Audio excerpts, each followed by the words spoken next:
हमारी अमेजिंग आंखें इस खूबसूरत दुनिया को देखने में हमारी मदद करती हैं। लेकिन आओ आज देखते हैं कि हमारी आंखें कैसे दिखती हैं अंदर से, उसके पार्ट्स क्या क्या हैं और उनके फंक्शंस क्या क्या हैं। तो अगर मैं इस चेहरे को छुपा दूं तो तुम्हें आंख कुछ ऐसी दिखने वाली है, एक बॉल के शेप में, और इसे हम बुलाते हैं आई बॉल। अब अगर इसे मैं साइड से देखूं तो मुझे कुछ ऐसा दिखने वाला है आंख। हाँ, ये हो गया बॉल वाला पार्ट, ये हो गया कलर्ड वाला पार्ट, और इसके ऊपर आंख ये थोड़ी उभरी होती है बाहर के साइड में, थोड़ी कॉन्वेक्स शेप की होती है। अब मैंने इसे थोड़ा ट्रांसपेरेंट कर दिया है ताकि हमें इसके अंदर की चीजें दिख सकें। अब हम बात करते हैं इस कलर्ड वाले पोर्शन के बारे में। तो इसे हम बुलाते हैं आइरिस। तो जब भी तुम किसी की आंख के कलर के बारे में बात कर रहे हो ना, तो असल में तुम उसके आइरिस के कलर के बारे में बात कर रहे हो। अब अलग अलग लोगों की आइरिस की कलर अलग अलग होती है। अब ऐसा क्यों होता है यार? तो देखो, जब भी हमारी आंखों पे लाइट पड़ रही होती है, व्हाइट लाइट, तो ये जो आइरिस है ना, इसके अंदर एक पिगमेंट होता है जो कि लाइट की एक पर्टिकुलर कलर को रिफ्लेक्ट करता है। अब इस आइरिस का पिगमेंट ये ग्रीन कलर की लाइट को रिफ्लेक्ट करने वाला है, और इसलिए हमें ये आइरिस ये ग्रीन कलर की दिखती है। अब अलग अलग लोगों की आइरिस में जो पिगमेंट होता है ना, वो अलग अलग कलर की लाइट को रिफ्लेक्ट करता है। जैसे कि यहाँ देखो, मेरे दोस्त की आइरिस ये ब्राउन कलर की है, और ऐसा इसलिए क्योंकि इसकी आइरिस का पिगमेंट ये ब्राउन कलर को रिफ्लेक्ट कर रहा है, और इसलिए हमें ये ब्राउन कलर की दिख रही है। अब इस आइरिस के बीच में तुम्हें एक ब्लैक कलर का स्पॉट दिख रहा होगा। अब सभी की आंखों में ये स्पॉट ये कॉमन होता है, तो इसे हम बुलाते हैं प्यूपिल। आओ उसे लिख लेते हैं। और ये एक छेद है, ये एक होल है जिसके थ्रू लाइट एंटर कर सकती है हमारी आंखों के अंदर। देखो, जो भी लाइट रेस आइरिस पे पड़ रही थी ना, वो या तो रिफ्लेक्ट हो जाएंगी या तो अब्जॉर्ब हो जाएंगी। लेकिन जो लाइट रेस इस ब्लैक स्पॉट पे, इस छेद पे पड़ेंगी ना, वो अंदर चली जाएंगी, कुछ ऐसे। और फिर ये अंदर जाके हमारी आंखों के अंदर इमेज बनाने वाली है बाहर की चीजों की, और इसी की मदद से हम बाहर की चीजों को देख पाते हैं। अब देखो, आइरिस का एक और इंपॉर्टेंट काम है कि वो इस छेद की साइज को कंट्रोल करता है, इस प्यूपिल की साइज को कंट्रोल करता है। देखो, जब बाहर दिन का टाइम हो रहा हो, दोपहर का टाइम मान लो, तो बहुत रोशनी होने वाली है, तो उस टाइम बहुत ही लाइट रेस तुम्हारी आंखों के ऊपर पड़ने वाले हैं। अब अगर बहुत सारी लाइट रेस तुम्हारी आंखों के अंदर एंटर कर गए, तो वो आंखों के सेल्स को बर्न कर सकते हैं, उन्हें डैमेज पहुंचा सकते हैं। तो इससे बचाने के लिए आइरिस दिन के टाइम ये प्यूपिल को छोटा कर देता है, कुछ ऐसे, ताकि कम लाइट रेस हमारी आंखों के अंदर जाएं और फिर भी हम अच्छे से देख पाएं बाहर की चीजों को। लेकिन शाम के समय जब बाहर की रोशनी बहुत ही कम हो, तब तो हमें ज्यादा रोशनी चाहिए होती है बाहर की चीजों को देखने के लिए। तो उस टाइम आइरिस इस छेद को, इस प्यूपिल को बड़ा कर देता है, कुछ ऐसे, ताकि अब ज्यादा लाइट रेस हमारी आंखों के अंदर जाएं और हम बाहर की चीजों को क्लियरली देख पाएं। तो यानी कि हमारी आइरिस ये खिड़की पे लगे हुए पर्दे की तरह काम करती है। जब बाहर दोपहर का समय हो तो तुम पर्दे को ऑलमोस्ट पूरा क्लोज कर देते हो ताकि बहुत ही कम लाइट रेस अंदर आ पाए, और जब शाम का समय हो तो तुम पर्दे को ऑलमोस्ट पूरा खोल देते हो ताकि ज्यादा रोशनी अंदर आ पाए और तुम चीजों को देख पाओ। अब देखो, यही एक्सपेरिमेंट तुम खुद घर पे भी कर सकते हो। एक डार्क रूम में जाना और फिर शीशे के सामने खड़े होकर अपने प्यूपिल को देखना। देखो, इस समय तुम्हारी प्यूपिल ये बहुत ही बड़ी होगी, लेकिन जैसे ही तुम लाइट को ऑन करोगे ना, तो वैसे ही तुम्हारी प्यूपिल ये छोटी होती चली जाएगी। अब आओ बात करते हैं आई के कुछ और पार्ट्स के बारे में। उसके लिए मैं इस आइरिस को यहां पे छुपा देता हूं। मैंने यहां पे आइरिस का क्रॉस सेक्शन बना दिया है। ये ग्रीन वाला पार्ट ये हो गया आइरिस, और ये बीच में जो होल है ये हो गया प्यूपिल। लाइट इसके थ्रू एंटर करेगी और फिर ये मिलने वाली है इस कॉन्वेक्स शेप के लेंस से। ये हो गया हमारी आंखों का लेंस, आई लेंस। देखो, इसका काम है कि इनकमिंग लाइट रेस को फोकस कर देता है इस पीछे वाली सरफेस पे, और फिर यहां पे एक क्लियर इमेज बन जाती है। अब देखो, ये बल्ज्ड पोर्शन है, उभरा हुआ पोर्शन, इसे हम बुलाते हैं कॉर्निया। इसे हम बुलाते हैं कॉर्निया। लाइट रे जब हमारी आंखों पे पड़ती हैं तो सबसे पहले ये कॉर्निया से ही मिलती हैं, उसके बाद ही अंदर जाती हैं। अब देखो, कॉर्निया और लेंस के बीच का पोर्शन ये भरा हुआ होता है वाटर से। वैसे 99.9% वाटर होता है, 0.1% कुछ विटामिन और प्रोटीन्स वगैरह होते हैं, और इस पोर्शन को हम बुलाते हैं aqueous humour. Aqueous humour, aqueous का मतलब हो गया वाटरी, क्योंकि ये मैक्सिमम वाटर का ही तो बना हुआ है। अब देखो, कॉर्निया और ये लेंस ये दोनों ही कॉन्वेक्स शेप की हैं, तो ये दोनों मिलके हमारी आंखों की कन्वर्जिंग लेंस सिस्टम बनाती हैं। ये दोनों मिलके इनकमिंग रेस को कन्वर्ज करती हैं ताकि कि एक शार्प इमेज हमें इस पीछे वाले सरफेस पे मिल जाए। अब देखो, मैक्सिमम रिफ्रैक्शन ये कॉर्निया पे ही होता है, क्योंकि जो लाइट रेस एंटर कर रही है ना, वो एयर से आ रही हैं, और फिर कॉर्निया के बाद में वाटर का सिस्टम। तो यानी कि यहां पे maximum change in refractive index होता है, और इसलिए लाइट की मैक्सिमम बेंडिंग ये कॉर्निया के ऊपर ही होती है। उसके बाद लाइट रेस प्यूपिल के थ्रू लेंस पे हिट करती हैं। अब लेंस जो है ना, ये हल्का एडजस्टमेंट प्रोवाइड करता है इन लाइट रेस को, ताकि ये लाइट रेस कंप्लीटली फोकस हो जाए इस पीछे वाले सरफेस के ऊपर ही, और यहीं पे एक फोकस्ड इमेज हमें मिले। अब देखो, इस पीछे वाले सरफेस को इसे हम बुलाते हैं रेटिना। अब अगर इस रेटिना के ऊपर हमें एक फोकस इमेज मिले ना, तो हम उसे क्लियरली देख पाएंगे, उसे क्लियरली रीड कर पाएंगे। लेकिन अगर एक फोकस इमेज नहीं मिल रही है तो हमें बाहर की चीजें धुंधली नजर आने वाली हैं।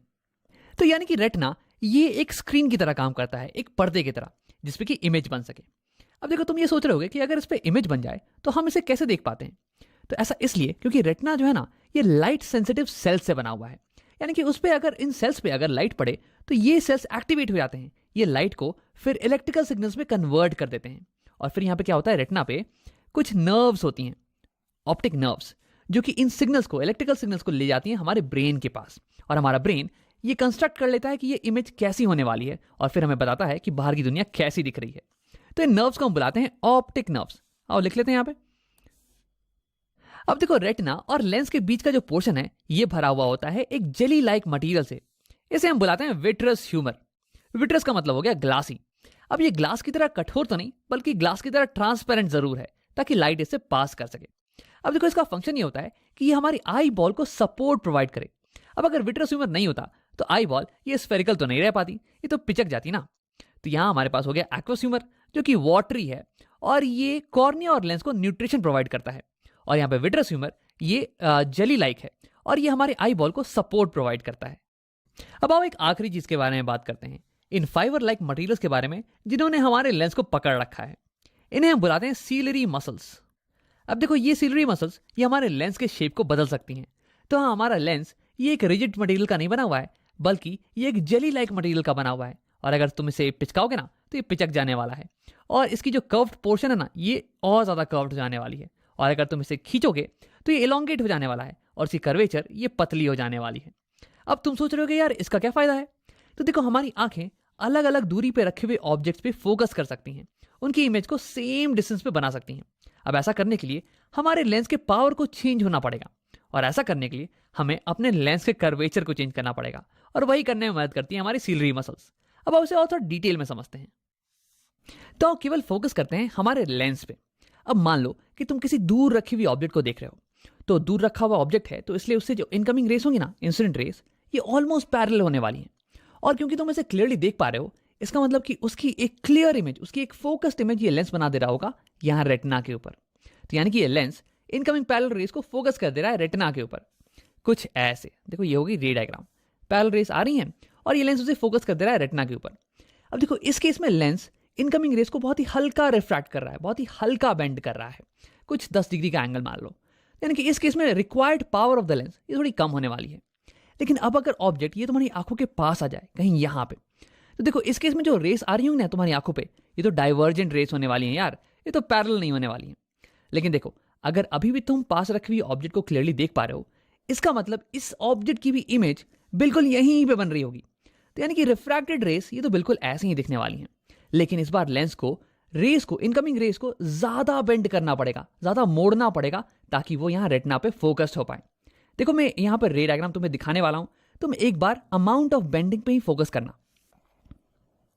तो यहां तुम देख सकते हो, जब ऑब्जेक्ट पास में आ गया तो ये इंसिडेंट रेस ये डाइवर्जेंट थी और ये ऐसे चली जाती। लेकिन हमारे लेंस ने अब इन इनकमिंग रेस को इतना बेंड कर दिया है, ऑलमोस्ट 45 डिग्री से बेंड कर दिया है, ताकि ये यहाँ रेटिना पे फोकस हो पाए। तो यानी कि जब ऑब्जेक्ट पास में होता है तो लेंस को ज्यादा बेंड करने की जरूरत पड़ती है, यानी कि ज्यादा पावर रिक्वायर्ड है लेंस की। लेकिन जब ऑब्जेक्ट दूर रखा हो तो हमें लो पावर रिक्वायर्ड होती है, लो बेंडिंग रिक्वायर्ड होती है। तो देखो कैसे अलग अलग दूरी पे रखे हुए ऑब्जेक्ट्स पे फोकस करने के लिए हमें अलग अलग पावर की लेंस की रिक्वायरमेंट होती है। अब देखो यार, हमारी आंखों में लेंस तो एक ही है, हम लेंस को तो बदल नहीं सकते हैं। तो हम क्या करते हैं कि लेंस के कर्वेचर को बदल देते हैं, इसे पतला और मोटा करते हैं डिपेंडिंग ऑन किस चीज पे हम फोकस कर रहे हैं।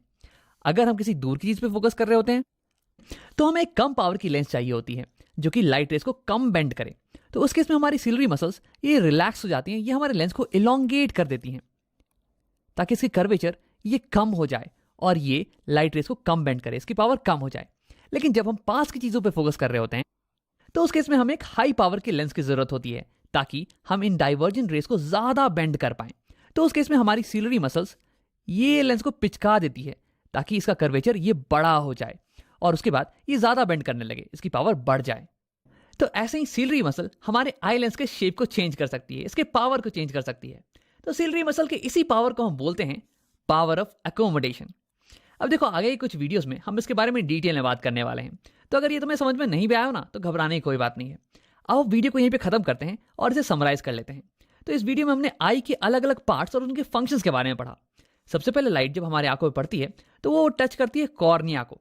देखो कॉर्निया ये आंख के ऊपर ये उभरा हुआ पार्ट होता है और यहीं पे लाइट रे का मैक्सिमम रिफ्रैक्शन होता है, मैक्सिमम बेंडिंग, क्योंकि यहीं पे मैक्सिमम मीडियम में चेंज आ रहा है। अब उसके बाद लाइट जाती है एक्वस ह्यूमर में। अब ये मोस्टली वाटर का बना हुआ होता है और उसके बाद लाइट एंटर करती है आंखों में प्यूपिल के थ्रू, ये ब्लैक वाला पोर्शन। और इस ब्लैक वाले पोर्शन के साइज को कंट्रोल करता है आइरिस। आइरिस हो गया आंखों का कलर्ड वाला पोर्शन। अब इसके बाद लाइट रेस पास करती है लेंस के थ्रू। देखो लेंस का काम होता है लाइट रेस को फाइन एडजस्टमेंट प्रोवाइड करना ताकि इमेज एग्जैक्टली रेटिना के ऊपर ही बन जाए। अब इसमें इसकी मदद करती है सिलरी मसल्स जो कि इसके शेप को चेंज कर सकती हैं और इसलिए इसके पावर को भी चेंज कर सकती हैं। अब इसके बाद लाइट रेस पास करती है विट्रस ह्यूमर के थ्रू। ये विट्रस ह्यूमर ये आई बॉल के शेप को मेंटेन करके रखता है। अब इसके बाद लाइट रेस इमेज बना देती है हमारी रेटिना के ऊपर। रेटिना एक स्क्रीन की तरह काम करता है जिसपे कि इमेज जब बने तो हम उसे क्लियरली देख पाते हैं। देखो रेटिना बना होता है बहुत ही लाइट सेंसिटिव सेल से,